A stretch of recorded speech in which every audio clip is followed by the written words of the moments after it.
In-depth journalism in the Memphis community, the Daily Memphian is of Memphis, not just in Memphis, and seeks to tell the stories of this city. TheDailyMemphian.com. Truth in place. Production funding for Behind the Headlines is made possible in part by the WKNO Production Fund, the WKNO Endowment Fund, and by viewers like you. Thank you. New investments in downtown tonight on Behind the Headlines.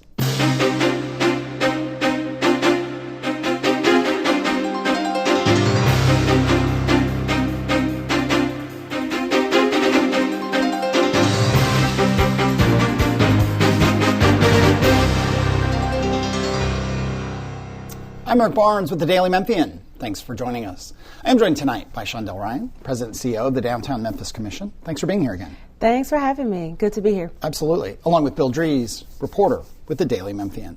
We'll talk about all kinds of things tonight. We'll talk about the hotel downtown. We'll talk about investments, a bunch of state money that's come in, small things around restaurants and storefronts and programs you're trying to do. But I thought I'd start with, since it's been such a topic for so many years, the declining crime rate, right? I mean, the Chief Davis was at City Council recently and had data that January, February of 2026 compared to a year ago, there were 48% fewer incidents of violent crime. This is citywide. Yes. Motor vehicle thefts down 68% from a year earlier. Downtown can get a bad reputation around crime, but there has been crime throughout Memphis. What are you seeing, feeling? What numbers do you track in terms of those kind of comparable numbers happening downtown in terms of incidents? We track the same kinds of numbers that Chief Davis mentioned at council meeting, but we track them for the North Main precinct specifically. And we actually just had a safety meeting yesterday where police came in and just talked to us about the numbers. I think for car theft, we were down even higher than that, like over 70%. And we're seeing our crime overall down. It's just under 50% as well for downtown. But downtown is very safe.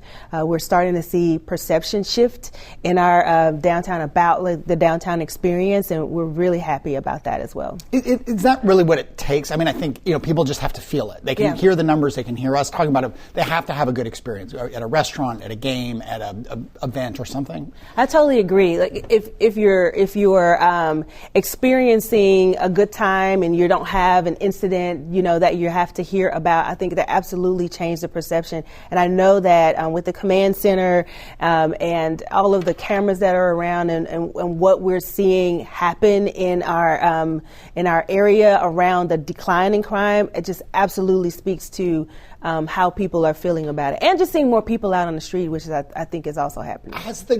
This is a heated topic, but I have to ask, has the Memphis Safe Task Force and its various elements, Guard, ICE, all the federal, other law enforcement, has it been a good thing?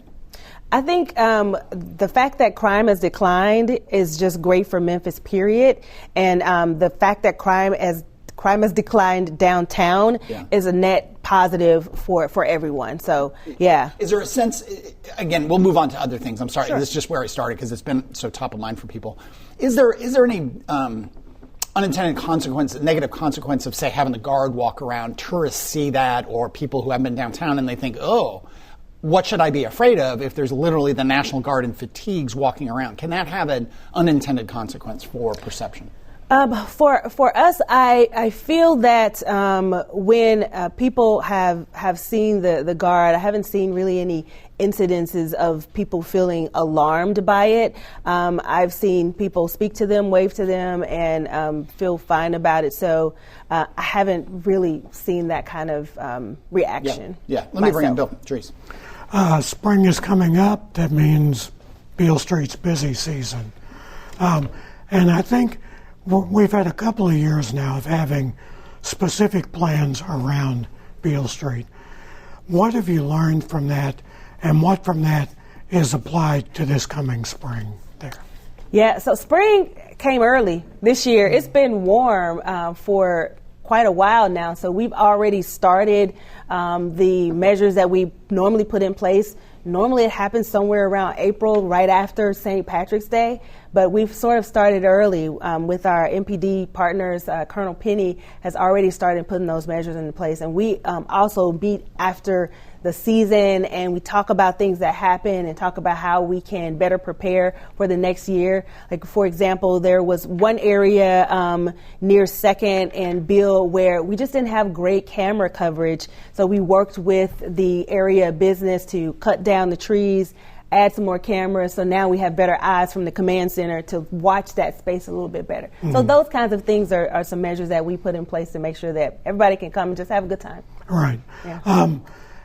In terms of a long-term plan for Beale, where is that at? Yeah. So right now we are in the middle of going through what will happen with the state funds that were received. And we're really excited about the improvements that will happen to infrastructure and the enhancements that will happen with the camera network or security just around that area. First and foremost, that's going to change the look and feel of the area. And I think that's the first step in the city deciding how they will move for what's next for Beale. Right. And you've now got the Downtown Command Center in place, up and working there at Peabody Place and B.B. King. You know, when we talk about cameras, it's like someone watching it. But it's also pretty important, I think you found out, to have that command center physically close to that, right? Yeah, absolutely. Having the command center, people actively watching every day to try to prevent incidents from happening has been a game changer. We know that a lot of cities want to have an asset like this, and they're moving into this. And I think we're fortunate that we already have something like this in place. But I hear all the time about how MPD is able to get out in front of incidents that happened in order to let the people know and communicate to anyone who would come downtown that this is not the place, period, for if you want to come down and have bad behavior. The DMC runs Beale Street, has for quite a while now. What's going to happen with the storefronts? What's new in that area? With the storefronts right now, we really are more so focused on the infrastructure.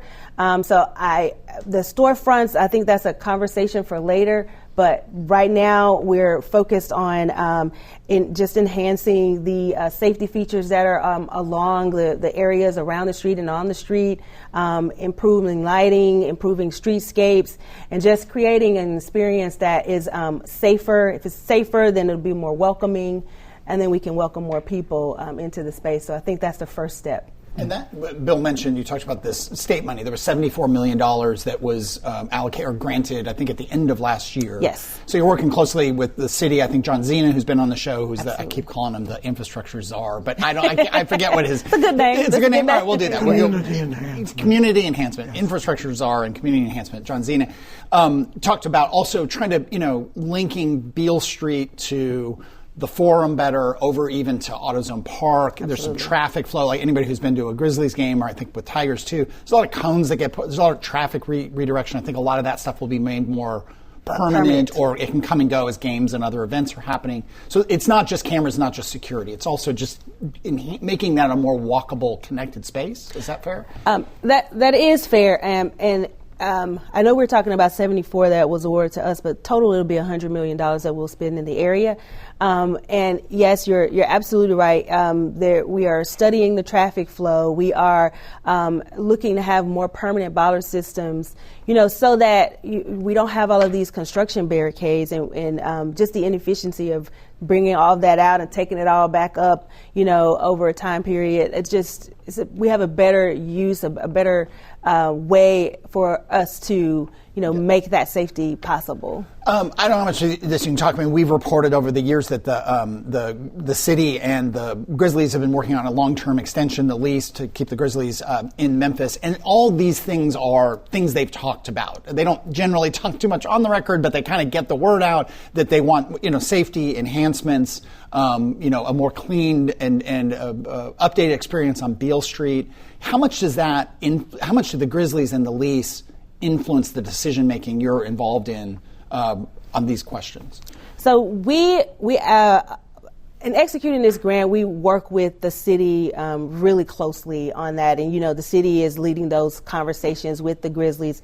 I think just personally that these things are very important to, the experience around them. And, of course, since that's near them, it should absolutely be something that they are concerned about. And I should always remind people who aren't as close to it as we are. The Grizzlies not only manage, they have the team there, but they manage the FedEx Forum. So every concert that goes through there, every, truck show, anything that goes through there is managed by the Grizzlies. And so it's not just the games and so on. Absolutely. Let me switch a bit. We were talking a bit before the show, and you were on maybe 6-8 months ago, and you just started this program with bringing in a service that's cleaning and planting and working on. It sounds small, but for anyone who's downtown often, I'm downtown quite a bit, and friends are.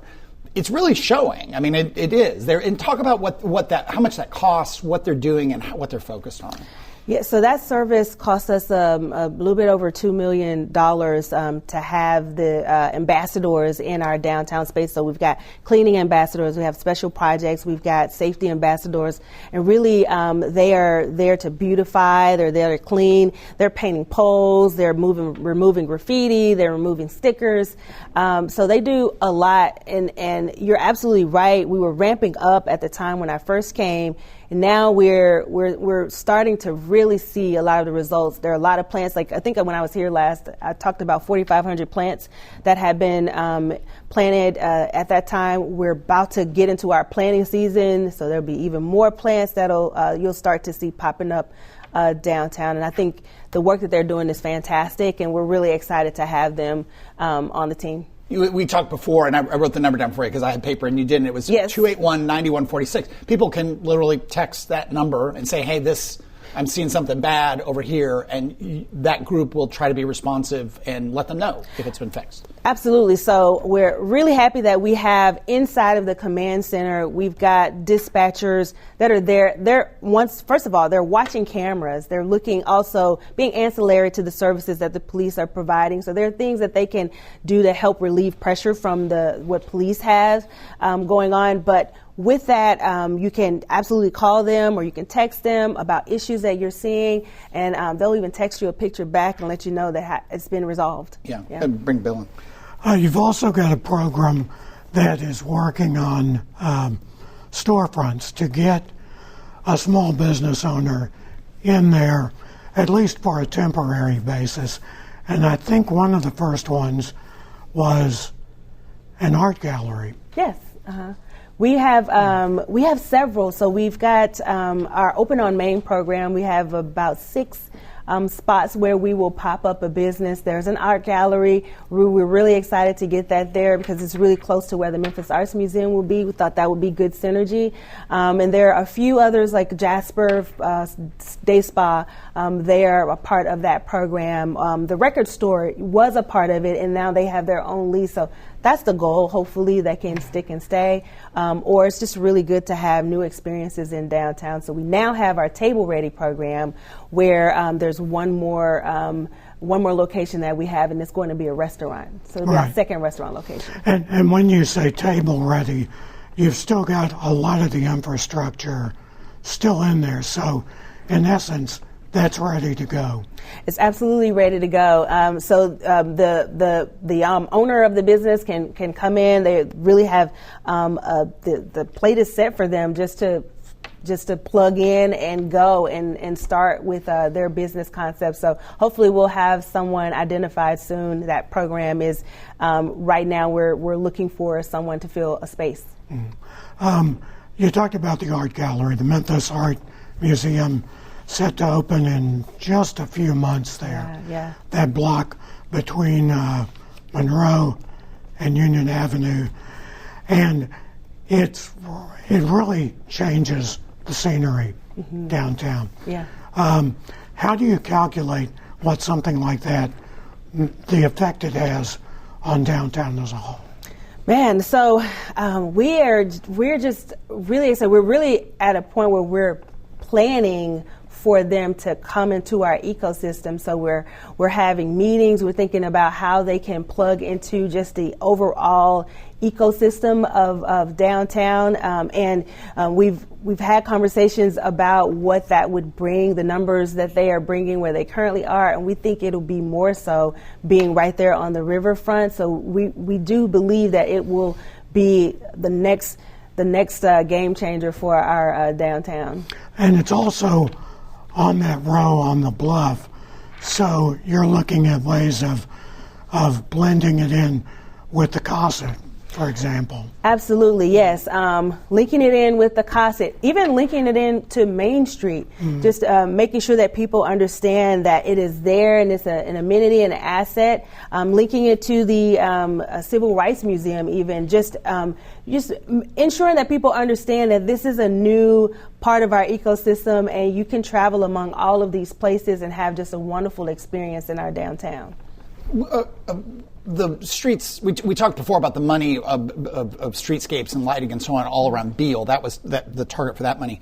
But the roads downtown are in pretty bad shape. And what is the status on that? I mean, is that where you just call John Zena and Paul Young every day and remind them of potholes? I mean, is it, or there are a lot of streets that need attention in Memphis, and some have been dealt with and some haven't. But you're focused on downtown, how do you get that prioritized? So one of the things we've done that's come out of our downtown action plan is we've created a downtown action team, and it's a partnership with us, with the city of Memphis, different agencies different departments under the city, MLGW, MATA, and we're all talking about infrastructure and how we can repair, improve, and enhance or elevate the infrastructure that's currently there. And streets is definitely a part of that. You may see right now there's some striping that's being done because some of the lines are faded, so the city is going through and making those improvements.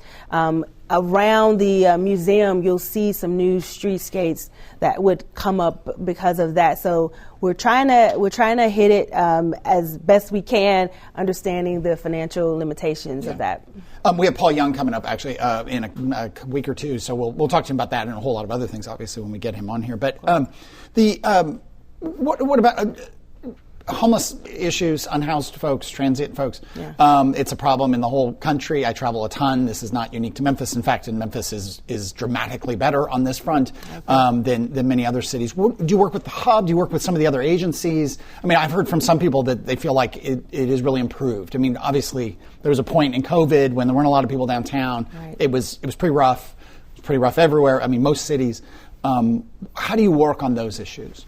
So we have a partnership with the Hospitality Hub, and we also have a relationship with Alliance Healthcare. So what we do is about twice a month, we will go out and we will have Alliance Healthcare, we will have Hospitality Hub and our ambassadors, and we'll walk around and try to get individuals into services, to help them to be removed from the state of being an unhoused individual and get them into, permanent housing. So that, I think, helps. If someone's having a mental issue, we have Alliance Healthcare that can make a call on whether they really need to be removed because they're just not in a healthy state. So I think that helps, and just our relationship with the Hub overall, I think, helps. We have about 8 minutes to show and run through a bunch of things we haven't gotten to, but one is any progress on the trolley. Trolley is not your responsibility. Whether or not you like that or not, I don't know. You can answer that question. But oh my gosh, we desperately need the trolleys back. We are a fan of trolleys or rail cars or whatever they are. We definitely need them back. We're thankful to MATA for the I can't say the word right now, the rubber-wheeled trolleys. We're thankful to have those, but really I hear from businesses often on how it impacted their business when we lost them. So I'm advocating and looking at interesting ways that maybe they can come back, and just having those conversations with MATA, and they want to see them back. And too. That Main Street line actually was the most, I don't know if it was profitable, but it was the most revenue generating of all the lines, buses, trolleys, or anything. Yes, highest used. Yeah. One more, and then I'll go back to Bill here. Yes. Beale Street Landing and the cruise ships, it's been sort of off and on. Sometimes the cruise ship people, they're docking south of here, south of Memphis or north of downtown, and they're coming in on buses. You don't control Beale Street Landing and the cruise ships. That's Riverfront Development. But what's the status there? They're still coming, and when my understanding is whenever the river is too low, they'll go to these other docks, but they're still coming into the core of downtown and going to Beale Street and other restaurants around. Yeah. So they're still coming, and we're glad to have them. Bill. A bit about conventions. Obviously, the city's about to start renovations on the Sheraton. But what is our convention business like? Yeah, I'm really excited, first of all, about the Sheraton coming and the role that we're able to play to help. Our conventions, we just had the Farm and Gin. We just had another big convention. The name of it just escaped me, but it brought a lot of people downtown. And it was great to see people with lanyards just walking the streets along the Main Street pedestrian mall. So having those conventions are absolutely necessary for our ecosystem in downtown. And I think, the last few conferences have been excellent and been great for us. But obviously, having that hotel up and running at full capacity is going to help, because the convention feedback can actually be pretty blunt.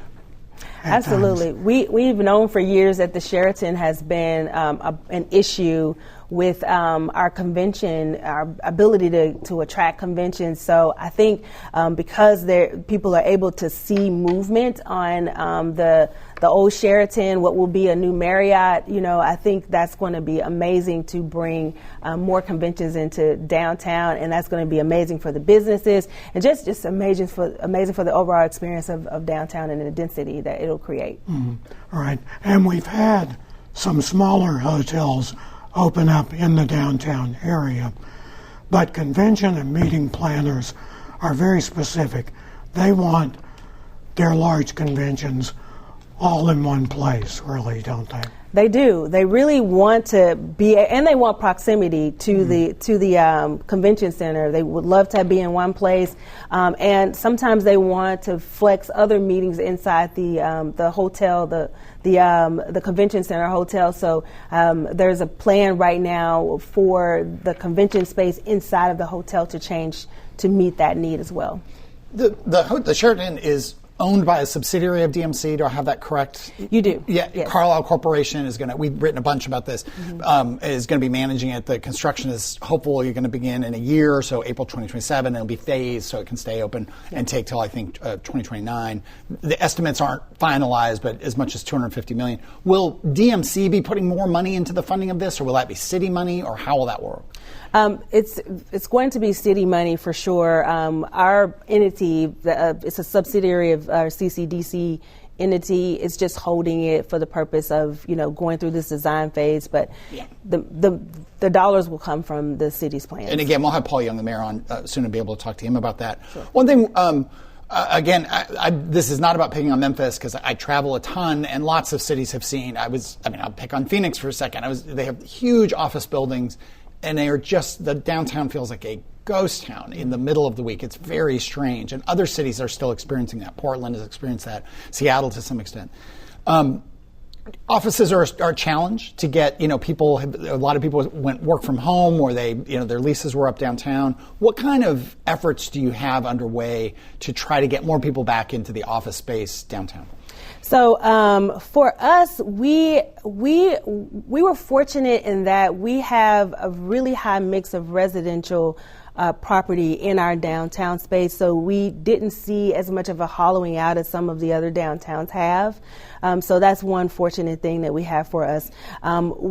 We still have our tools available for us, for businesses. So we've got our pilot tools available. We've got these things that are available to attract businesses that want to be downtown. But I am seeing that our daytime population is starting to level up and grow up. We've gotten about 87% now of our pre-pandemic population that's come back, and that's higher than a lot of major cities, higher than Chicago, higher than a lot of places. So I think we're in a good sweet spot. I do want to see more, and we're working on that. Is there? We talked about Blight and the ambassadors program, but some of the office buildings that and other storefronts outside of Beale Street that are you'll be in some cities and you'll think that a storefront is full, or the base, the bottom floor of an office building, because they'll pretty it up in a way that, unless you look closely, you realize, oh, nothing's in there. But it's not an eyesore. It doesn't look sort of empty and run down. Yeah. How much attention are you able to give to that? And can you force property owners to do something with their ground floors in the way that I think in other cities they are able to? We can't force. We do have incentives to help for ground floor vacancies, and part of our Open on Main program and Table Ready program is just about that. That is incentivizing people to do something with the space that's on the ground floor. And then we've also had opportunities where we could come in and beautify it for them. We have some interesting places where it looks like it's a vacant spot, but really there's a garage behind there. And so it's difficult. There's a hotel, and that's really meeting space, so some of that can throw you off a little bit as well. We mark, 5 years, almost 5 years since really coming back from COVID, as people were, getting shots and so on. Yeah. And I've said this before to you and to others, I travel a ton, and you can see cities that have bounced back really, really well. I was just in New York, and New York is very much itself. New York, Other cities aren't. And Memphis has made a lot of progress. I think it's fair. Still has ways to go, but talk about what's worked. You've been in the job 2 years. What has worked to get people back, whether that's tourists, residents, office workers, businesses? What do they need to see, hear, feel, and have done? I think having an elevated space, number one, has been helpful, where we've brought on our partners to help us clean and beautify our downtown space. I think that's the core and foundation of what needs to happen, and having that in place has been one great thing. Another thing is just having more events. So we've sponsored many events that come downtown, and just having the life and energy of people in spaces, I think also is helpful. We've seen about 87% of our pre-pandemic foot traffic come back. It's not where we want to be, but we're definitely ahead of a lot of other national cities. And to what extent safety, perceptions of safety and reality of safety, how much does that come into play? Yeah, that's the top priority. That's the clear marker of what will remove a barrier for people coming downtown. Having the crime to drop, and for us to just be in a good spot there, I think has been helpful for us to attract more people. Let me bring in Bill Dries from the Daily Memphian. Your job is not exclusively tourism, but the mix, I think, is interesting, because some cities create what I would call a tourism bubble, where it's kind of like, this is where the visitors are, this is where the tourists are. In Memphis, it's more of a mix of the two. And I'm kind of thinking of the new Memphis Art Museum that opens up. Obviously, we want visitors to go there, but we also want it to be a place for Memphians too. How important is that mix versus having just a tourist area? I think if a place is authentically Memphis, we know that it draws people. So if it's a place that Memphians love, it will absolutely be a place that tourism or tourists love as well. They just love the spirit, the history, the soul, and just the authenticity of Memphis itself. So if we get that right, and I know that we will, then the tourists will come. Is it kind of new for Memphians to think, oh, they're a tourist here? I'm not supposed to be here. I mean, it's kind of like a Graceland syndrome. I mean, are we breaking out of that? I think so. From what I can see, we definitely have a lot of Memphians that love to be downtown and love to go to some of the spaces that we have downtown. Like Tomley Park draws a lot of Memphians. I think the museum will draw a lot of Memphians. So I think just keeping that audience will be great, and but also getting the tourism will just only enhance what we're seeing in terms of vibrancy. At the end of last year, the state put forward $74 million for Beale Street downtown area improvements. That's going to be paired with it's going to be $100 million total that's going in. You're working with the city. You all manage Beale Street. Obviously, it's Downtown Memphis Commission, and then the city. What kinds of things will that $100 million go toward? It will go towards security, basically streetscape enhancements. There will be some changes to our bollard systems. We will work to connect some of the other pedestrian pathways with better lighting so that, the experience is just enhanced and it's a more welcoming environment for everyone. We're looking at the traffic flow and all of that kind of stuff as well. All right. That is all the time we have this week. Thank you for being here. We appreciate it very much. Thank you, Bill. And thank you all for joining us. If you missed any of the show today, you can get the full episode online at WKNO.org, at the Daily Memphian, or on YouTube. You can also download the full podcast of the show wherever you get your podcasts. As I mentioned, Mayor Paul Young coming up soon. Recently had school board members on, state legislators, Steve Mulroy, the DA. All that you can get at WKNO.org. But thanks very much, and we'll see you next week.